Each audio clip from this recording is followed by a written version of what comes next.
Will Goldstein here, thekingscourt.com.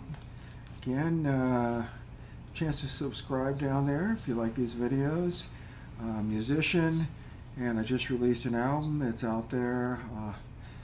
You can see all the stats at thekingscourt.com. And I should be out with another album in not that long. So one might ask, how do I keep coming up with albums so quickly, since I'm almost well into my third album of this year. And it's because I wrote the songs over a long period of time, over like 30 years, and now I'm recording them. So the songs are already written. They're already written and published. I'm just recording them now. So hopefully I can continue at that pace. So anyway, so this is video 21, and we're going on in C.S. Lewis's Mere Christianity. He calls this hope. I'm calling it the hope of heaven. That's basically what it's about. Hope is a theological virtue, and it really means the continual looking forward to the eternal world, or eternity. It doesn't mean that we really need to leave this present world. And if you really look into history and read history, you find that the Christians did a huge amount for the present world. And the reason why was because they were thinking about the next world. This particular video is very important to me because I agree with his philosophy 100%. And he's saying that people who have done things in the past that were very beneficial for this world, the reason why they were able to do that is because their hope was in the eternal world and the bringing about that into reality. The apostles themselves, they set themselves to bring about the conversion of the Roman Empire. The great men of the Middle Ages, and look what they did, and all the cathedrals that they built, and the English evangelists helped abolish the slave trades. And all of these people from all the different ages and past have all left their mark on history. And the reason why is because their minds were occupied with heaven. Think of it as this world is just a temporary place. If you really put a lifespan and then relate it to eternity, lifespan is just a flashing moment in time. It's gone, but eternity is forever. That's where their value was. So what he's basically saying is because Christians have really ceased to think so much about this world, and they're thinking about the next world, that they've become so effective. And so he's saying, he kind of summarizes that by saying, heaven, if you search for heaven, you will get earth thrown in. And then I'm just going to add, Christ and the Beatitudes. Blessed are the meek, for they shall inherit the earth. He doesn't add that in there, but that goes along with what he said. Most people, if they look into their hearts, they know that they want something that they really can't find in this world. And there are things in this world that it's offered in this world, but they really never keep their promise. And we have longings arise, and we first fall in love, and we think that everything's going to be wonderful, and we have longings in marriage, and find that certain aspects of marriage maybe don't fully satisfy. And even he's speaking about the best possible marriages. They're not going to take care of all of the issues in a person's life. There's a void in the life, is what he's saying.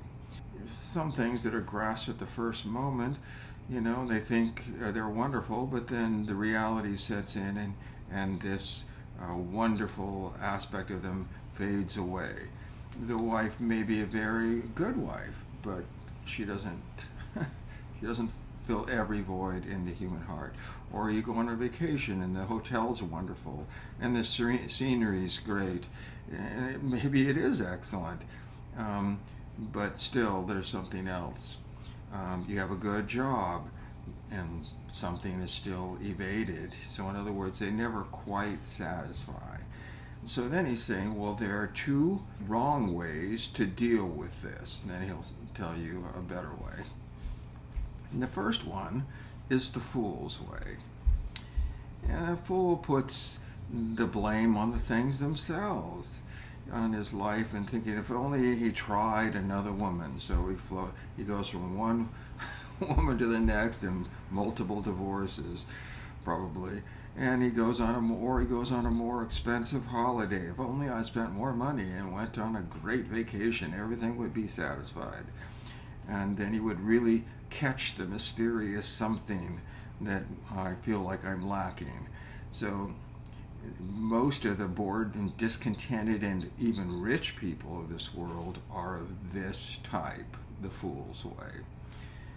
He brings into mind building your house on sand, and then the storm comes through, a parable by Christ, and blows the house down, and it's all, the foundation's all blown away because he built his house on sand instead of on the solid rock. People go from woman to woman, like I said, and they go through their divorce courts, and they go from continent to continent, or they go from hobby to hobby, and always thinking that the latest and the greatest is the real thing, and always ending up with a disappointment. This is the fool's way. And then he says, the way of the disillusioned but sensible man. So let me just say this. What this is if Christianity wasn't real, what he's saying is this would be the best choice. If there was no eternity, this would be a viable option. And this person says to himself, by the time you get to my age, you've given up chasing rainbows, and you learn how to settle down and not to expect too much, and he represses part of himself. And this, he thinks, is a better way. It makes a man much happier, and it tends to make him, though, feel like he's a little more superior to those that are adolescents who haven't come to this ultimate realization. But he says it would be the best way if a man did not live forever, or have the option to have eternal life. This would be the best option. But then he says, supposing infinite happiness really is there, suppose it really is possible, suppose somebody really can reach a rainbow's end. In that case, he thinks it would certainly be a pity to find out at the last moment after death that by our supposed common sense we had stifled the ability and the option to enjoy eternal life. So then he comes up with a third, and he thinks this is the best option, the Christian way. Christians realize that creatures are born with desires, and the fact that we have desires means that there is a satisfaction for those desires is somehow coming. A baby feels hunger, so the baby gets food. A duckling wants to swim, well, there's water available for him. Men feel a desire for a sexual desire, well, they get married and they have sex. If you find that there's no experience in this world that can satisfy something that you realize is really there, the most obvious answer is, or probable explanation, is another world. He's saying there's a void in humanity, and this world doesn't fully address that issue. And the only logical answer to that is there's another world that will answer that desire. Earthly pleasures that we experience then are really meant to suggest a real thing. He calls it the real thing.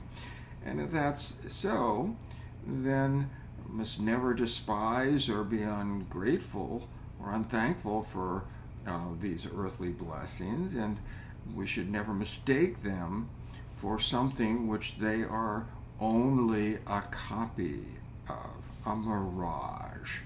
In other words, when you are in your grandest moment and you feel like life is grand, but then it doesn't last, well, that is a copy, an image of what could potentially be in the next world. I must keep alive the desire for my true country. And of course, what is the true country? The true country is heaven. The true country is the place of eternity. We are only a pilgrim passing by. I shall find this after death, and I must make it the main object of my life, to press on to that other country, to heaven, and to help others do the same.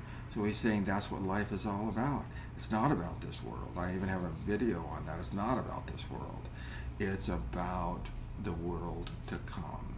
And that's the biggest mistake that people make in their lives, is they think it's all about this world. I got to get what I can in this world, never realizing or thinking beyond to the point that they realize that this world is only a speck in time. It's passing and it's already gone, but eternity is forever. So it's about what we do in this world. This is a test for what will happen, whether perhaps we will even enter into that eternal world. So factious people try to make the hope of heaven seem ridiculous, and they say they don't want to spend eternity sitting around playing harps. And the answer that C.S. Lewis has for them is, if they cannot understand books written for grown-ups, they should not talk about them. There's no depth and insight into their perceptions.